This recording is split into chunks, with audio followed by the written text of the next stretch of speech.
նրա հետ հանդիպման, Փաշինյանի հետ հանդիպման էր խոսում վերջնագրերի լեզվով։ Գիտեք, նորից ունենք մի տրամաբանություն, որը կարծում եմ այս անգամ դժվար թե աշխատի,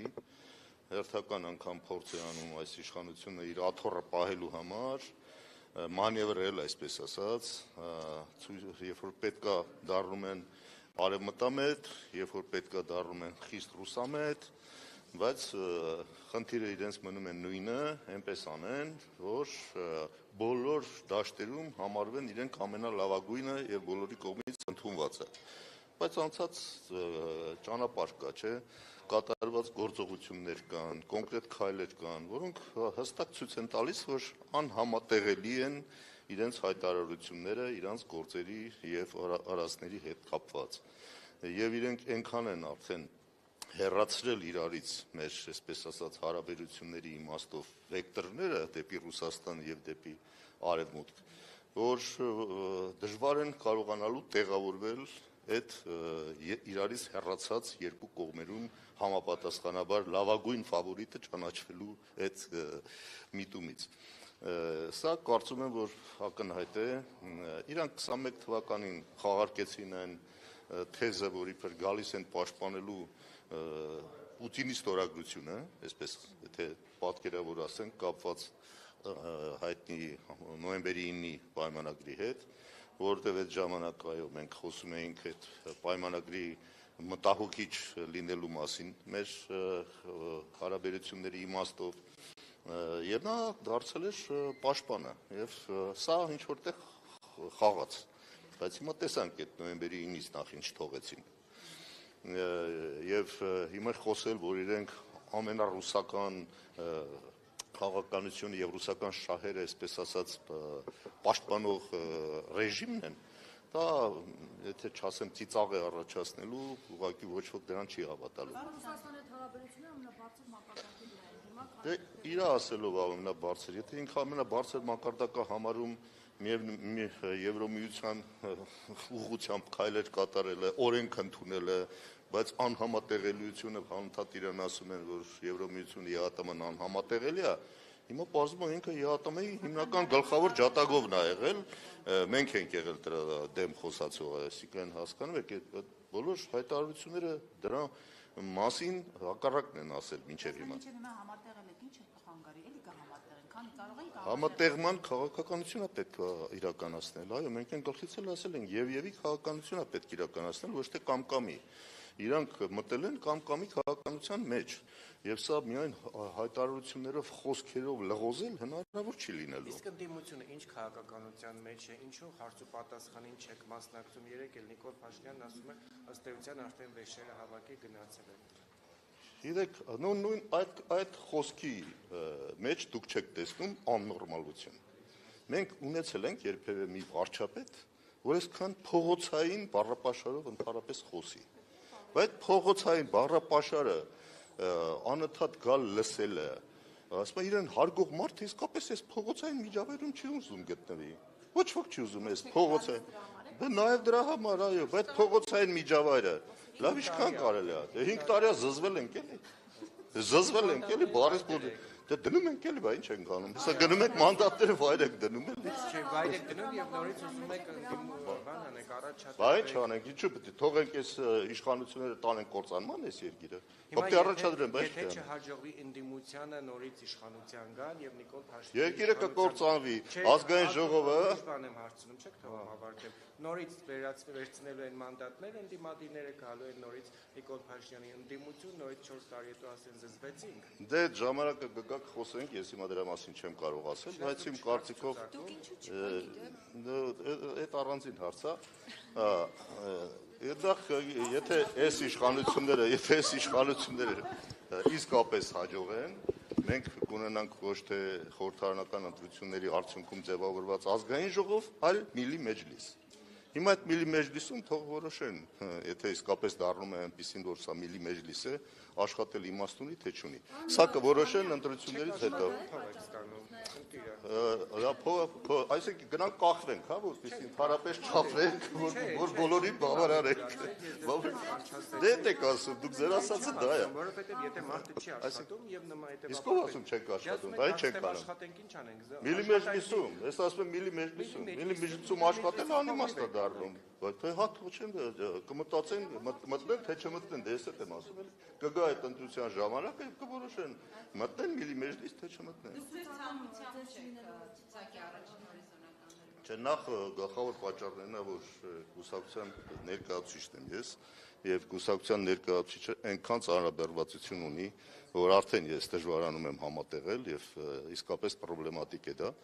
Մեր կուսակցությունը սովորական կուսակցություն չի, համաշխարհային կառույց ունենք 30-ից ավել երկրներում ներկայություն, իսկ բյուրոյի ներկայացուցիչը ըստ էության այդ ամբողջ կառույցի ղեկավարումը պետք է համակարգի, հա?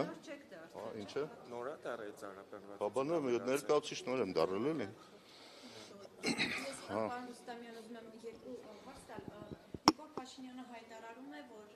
հայ-ռուսական հարաբերությունների հետ կապված, ԵԱՏՄ-ի հետ կապված խնդիրների մասին ընդդիմություն է եւ ընդդիմադիր շրջանակները փուչիկ են փչել եւ ամեն ինչ հրաշալի է։ Այդ դուք ինչ փաստարկներով կհակադարձեք, որ իսկապես կա խնդիր հայ-ռուսական։ Ես նոր դրան պատասխանեցի, դուք մի քիչ ուշ եկաք, այդ հարցին պատասխանեցի, շատ հստակ է դա։ Մենք նորից ենք կրկնում, որ պետք էր գնալ եւ քաղաքականությամբ։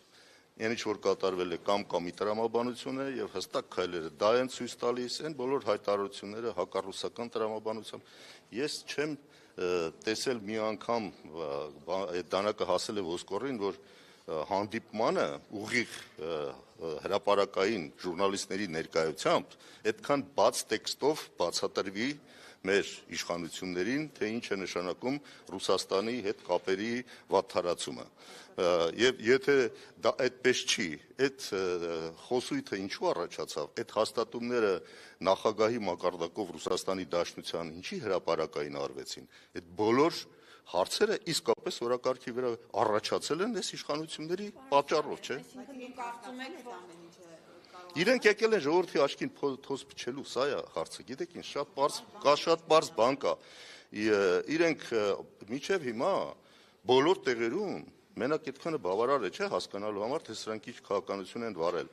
Բոլոր տեղերում ընդդիմությանը ներկայացրել են եւ ներկայացնում են որպես Ռուսաստանի ագենտներ։ Մենք Կրեմլի ագենտ ենք դիտվում։ Եվ այն բոլոր մարդիկ, ովքեր այսօր ոտնձգություններ են իրականացնում նրանց իրավունքների հանդեպ, մարդու իրավունքների պաշտպան հանդիսացող եվրոպական կառույցները աչքը փակում են մի պարզ պատճառով դրա դիմաց, որովհետև համարում են, որ ռուսական ագենտների նկատմամբ է դա կատարվում։ Այսինքն պաշտպանվում են մարդու իրավունքները մենակ յուրայինների։ Իսկ եթե դու օտար ես, իրանց քաղաքականությունը չես ընդունում, այդ ժամանակ դու դառնում ես, այո, անպաշտպանված, չպաշտպանված։ Եվ սա օգտագործել են այս իշխանությունները։ Նույնը կիրառել են նաև եկեղեցու նկատմամբ, չէ՞։ Հայտարարում են, որ եկեղեցին KGB-ի ագենտներ են։ Այսինքն սրանով այն բոլոր պրակտիկան, որ գոյություն ունի նույն Եվրոպայի խորհրդում, կրոնական կազմակերպությունների ինքնավարության եւ այլի հետ կապված նախադեպեր կան, ընդունված վճիռներ կան մարդու իրավունքների եվրոպական դատարանում։ Այդ նախադեպերն անգամ չեն կիրառվում Հայաստանի պարագային։ Ինչու՞, որովհետեւ նրանք թեթև ձեռքով սրանց համարվել է, որ սրանք Կրեմլի ագենտներ են։ Եվ նրանք էլ այսօր պատերազմի մեջ են Ռուսաստանի հետ։ Հասկանում եք, պատերազմում ինչպես պատերազմում, ալագեղ կամ ալագեղ։ Հիմա իրանք էլ այդ պատերազմի տրամաբանությամբ ինչու՞ պիտի պաշտպանեն ինչ-որ մեկի մարդու իրավունքները, երբ որ այդ մարդը իր հակառակ ճամբարում է գործում, իրենց դեմ է գործում, ըստ սրանց ներկայացրածի։ Այս է իրականությունը։ Նիկոլ Փաշինյանը քիչ առաջ ամբիոնից մի հայտարարություն հնչեցրեց նոր սահմանադրության ընդունման հետ դա կապեց եւ ասաց, որ Հայաստանում արդարադատության որակը խայտառակություն է 8 տարի ղեկավարելուց հետո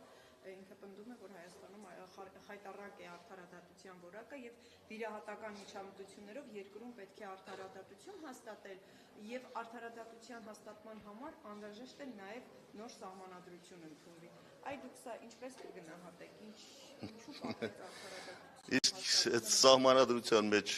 գրված է այն ինչ որ այսօր իրականացվում է դատարական համակարգի նկատմամբ։ Այսինքն սահմանադրությունն է մեղավոր, որ այսօր դատավորները կատարում են քաղաքական պատվերներ։ Այդ այն ինչ որ ինքն ասում է, այդ այն նրանց մասին է ասում, որոնք որ մինչև հիմա իրենց խղճով եւ օրենքներով առաջնորդվելով մեկ-մեկ նորմալ վճիռներ են կայացնում։ Ինքը դա էլ է ուզում վերացնի։ Մենք իր բարեփոխումների արդյունքները տեսել ենք, չէ՞։ Այդ վեթինգը, մեթինգը, որ սկսեցին, չեք հիշում, ինչի բերեց։ Բերեց նրան, որ ամբողջական գրեթե 90%-անոց կոնտրոլ այսօր ունի գործադիր իշխանությունը դատական իշխանության նկատմամբ, սա ում համար պարզ չի։ Այսինքն մարդիկ են այսօր ձերբակալված նստած, որ ուղղակի խաղ բանտարկյալի այդ 5 չափանիշների մեջ տեղավորվող են։ Այսինքն օրինակ նույն Սամվել Կարապետյանը, նույն, ինչի մասը մարդն ասում է թող գա երկու բառ ասի, որ ես իմանամ ինքը ինտելեկտուալ անձնավորություն։ Երկու բառ ասես բռնեցիք այդ մարդուն։ Այսինքն բանը, սադրում եք, որպեսզի մարդկանց բռնեք։ Պարոն Ռուստամյան, այսինքն դուք կարծում եք, հա? Ունեզրկվելու է, ի՞նչ նկատում եք Փաշինյանը։ Երբ որ այդպիսի հայտարարություններ անում, ասում եմ, Այս ձևի դատական համակարգ ստեղծելով կարող են բոլորին ունեզրկել։ Ինչ խնդիր կա։ Եթե դատարանները իրաց ձեռքում են, այո, կարող են բոլորին ունեզրկել, կալանքներ դնել, ինչ որ հիմա կատարվում է, տեսնում ենք, չէ՞։ Մարդիկ գնում են, երկար տարիներ ապացուցում են, որ այս ինչ որ մեղադրանքներ են անիմաստ է եւ սուտա կեղծա, բայց 3 տարի, 4 տարի դատարաններով խարժ գալով, այսպես ասած, վատիմաստով չեմ ասում, բայց մարդկանց կենցաղ են, չէ՞ փոխում։ Մարդկանց ստիպում են, որպեսզի ամեն ինչ թողեն, գնան իրանց անմեղությունն ապացուցեն։ Եվ այս բաների վերջը պիտի տրվի։ Իսկ ինքն ուզում է դա ավելի խստացնի, բնականաբար, լինելու է ընտրովի արդարադատություն։ Անշուշտ, ուրիշ հիմք այսօր այս իշխանությունները բազա որպես այդպեսին իրենց իշխանությունը պահելու չունեն այլևս։ Իրենք ունեն մի հատ նեղ շրջանակ ԿՊ-ական եւ ունեն ոստիկանական համակարգ, որոնք ամբողջությամբ ռեպրեսիվ ապարատը կիրառելով պաշտպանում են այս իշխանություններին, ուրիշ բան տեղի չի ունենում։ Պարոն Ռուստամյան, իսկ որ այդ արդարադատության հաստատումը ինչպես ինքը ձևակերպեց, կապեց նոր սահմանադրության հետ, Սա նոր սահմանադրության փոփոխության պահանջը, ինչքան էլ ինքը փորձի դա տեղափոխել այլ դաշտ, գալիս է Բաքվից։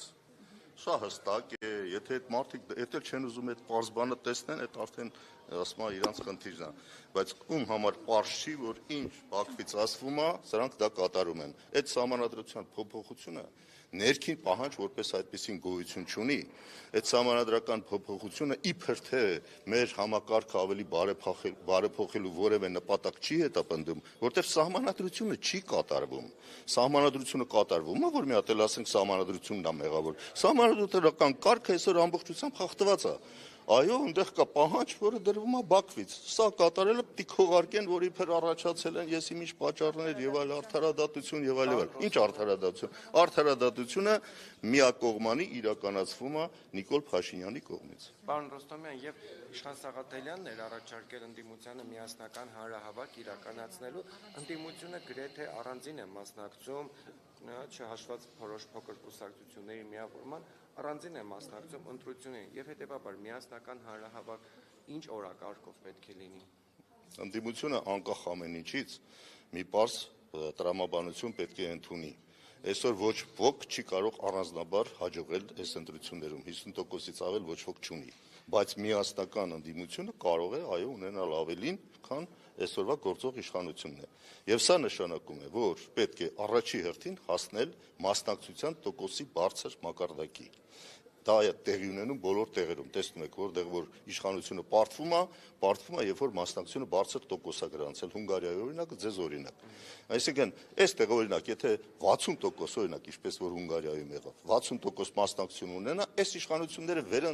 վերընտրվելու տարբերակ չունեն։ Բացառված է։ Իրանը շատ շանս ունի, թե Սամվել Կարապետյանը ընդդիմադիր առաջնորդ։ Իմ համար գլխավոր մեծ շանս ընդդիմության ունենալու մասին է խոսքը։ Ընդդիմությունը պետք է աշխատի ընդհանուր ընդդիմության ձայները մեծացնելու ուղղությամբ։ Այդտեղ արանքում ով կոնկրետ ինչ տոկոս կունենա, ինձ այդքան հետաքրքիր չի։ Կարևորը որ բոլորը միասին ունենան ավելի շատ մանդատ, քան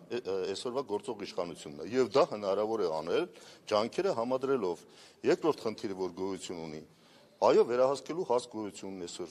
ընտրական գործընթացներն ամբողջությամբ վերահսկելու խնդիր գոյություն ունի։ 2000-ից ավել տեղամաս կա, այդ տեղամասերում պետք է ամբողջական վերահսկողություն իրականացվի։ Եվ ոչ մի քաղաքական ուժ ամբողջական այդ բանը ծածկելու այսօր ընդդիմությունը հնարավորություն ունի ամեն տեղամասում 4 հոգի ունենալ։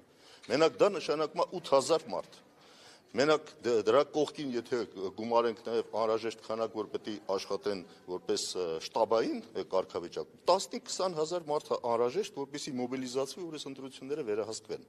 Իսկ դա անհրաժեշտ է վերահսկել, որտեղ այս իշխանությունները իրանց իշխանությունը պահելու համար ամեն ինչի գնալու են։ Իրանք կեղծիքներ էլ կանեն, ամեն ինչ էլ կանեն, ես չեմ կասկածում, որովհետև իրանց համար կյանքի մահու հարց է։ Փաթեթով այսօր գործեր են սպասվում այս իշխանություններին դատարաններում այս հարցերը հետապնդելու համար։ Իրենք շատ լավ գիտեն դրա մասին։ Եվ ուրեմն իրանց այս աթոռը պահելը իսկապես կյանքի մահու հարց է եւ ամեն ինչ կանեն սրա համար։ Մի ճշտով հարց, պարոն Ռուստամյան, ես ճիշտ հասկացա, որ ձեր ֆրակցիան հենց Նիկոլ Փաշինյանի ելույթներն ու իր հետ հարցուպատասխանն է, որ չի ցանկանում մասնակցել։ Մյուս նախարարներ եւ այլ հարցեր տալիս եք։ Այսինքն սա ընդհանուր բոյկոտ չի, այլ Նիկոլ Փաշինյանի հետ կոնկրետ։ Այո, գիտեք, նախ ոչ միայն հոգնել եք, զզվել ենք, ասում եմ, այդ մթնոլորտից, իսկապես, որտեղ ես նորից եմ ասում, այս փողոցային հարաբերությունների այս խուլիգանական վակխանալիային ներկա լինելը ոչ մեկի համար հաճելի չի։ Իրեն հարգող մարդ իսկապես այդտեղ անելիք չունի։ Եվ փոխանակ սա դիտեն, թե ինչ է կատարում։ Նայեք, սա նաև նշանակում է դրա մասին, որ իրենք հոգեվարքի մեջ են։ Եթե լուրջ արգումենտներ ունեն, այդ լուրջ արգումենտներից կխոսեն։ Բայց այսօր նայեք, ամեն օր լսում ենք փողոցային արտահայտություններ։ Լավ, սա ամոթ է, չէ, մենակ մենք չենք, չէ՞ սա նայում, այդ դուրսն են, չէ՞ նայում։ Լավ, էս ի՞նչ մակարդակ ընդհանրապես։ Ասում են, որ հիմա որ սկսվի քարոզարշավը, դուք նկատն է նաև ձեր ֆրակցիան ընտրողներին ինչ է ասելու, ասելու են նորից մեզ մանդատ տվեք, որ գնանք, բայց խորհրդարան չգնանք աշխատանքի, անդադ այս են։ Ոչ, մեզ մանդատ տվեք, միասին։ Մեր ընտրողները մենք գիտենք ինչ են ասում։ Չէ, ոչ, այդ որ դուք ասում եք, դա այդպես չի։ Նախ նաև մեր ընտրողները նաև համարում են, որ այո, միակ կռիվ տվող է այսօր խորհրդարանում եղել այ վերջը մեր ֆրակցիան, այո, մեկը մասնակցել է, ընդդիմությունից մյուսը չի մասնակցել, բայց չեմ կարծում, որ սա անիմաստ է անցել, այո։ Ոչ, շատ բաներ, որոնք պետք էր բացահայտել, առավելագույնս դա կատարվել է, այս իշխանությունների, այսպես ասած, իրական դեմքը ցույց տալու համար դա կատարվել է, այսօր էլ կխոսեն։ Չեն պարտադիր չի գնան հարցուպատասխանի։ Հեսա կսկսվի ելույթները, ելույթների ժամանակ մենք մեր մոտեցումները, տեսակետները կներկայացնենք։ Կարծում ենք, որ սա նույնպես անհրաժեշտ է խորհրդանական ամբիոնը այդ առումով անհրաժեշտ է օգտագործել։ Խոսքը ուղղել ոչ թե իշխանություններին, այդտեղ անիմաստ է։ Խոսքը ուղղել առաջի հերթին ընտրողներին եւ մեր ժողովրդին։ Այդ դա անելու բոլոր ձևաչափերը մենք պետք է օգտագործենք։ Մնացածը անիմաստ է, մնացածը չեք տեսնում, մեկին 3 ժամկետի իմաստով առավելություն ունի հարցուպատասխանի ժամանակ կառավարությունը։ Դու մի խոսք ես ասում, ինքը այդ խոսքի 3 անգամ ավել ժամանակ ունի պատասխանելու, դրան էլ չի պատասխանում, ուրիշ բանի է պատասխանում։ Գոնե դրան պատասխանի կասես ջայնամը գյոռը, բայց ուրիշ բանի է պատասխանում։ Հաջորդ հարցը տալիս են այդ նույն հարցի պատասխանի հերքող այլ հակասող պատասխան է տալի։ Մարդը օրվա մեջ 10-15 անգամ ինքն իրան հերքում է։ Այսինքն ինչի մասին է խոսքը գնում։ Դե արել ենք, այդքան արել ենք, ինչքան արել ենք, այդքանով էլ կգնահատվենք ընտրողների կողմից։ Ես չեմ կարծում, որ անիմաստ է եղել ընդհանրապես տեղ լինելը։ Իհարկե, ասում եմ, պայմանները եղել են շատ ծանր, բայց անիմաստ չի եղել, կարծում եմ, որ ընտրողները նաև դա կգնահատեն։ Այդ դեպքում ինչ է գալի գրանցվում, որ աշխատաբաց եւ տակերավիճակ։ Չէ, գալիս են նաև ելույթ են ունենալու։ Մարդիկ հիմա գալու են ելույթ ունենան։ Այդ իրանց ասած բառերը հերիք է, էլի հալածյուղի տեղ ընդունեք։ Ասում եք, ես էլ մեկնաբանում եմ, ասում եմ, հեսա գնում են հարց են տալիս։ Փոխանցեք, մերը ինչքան շատ փոխանցեք, այնքան լավ։ Իրանց փոխանցածները, հեսա ժողովուրդը տեսնում է, դրանք եթե գոհար են, ուրեմն վայ մեր գլխին։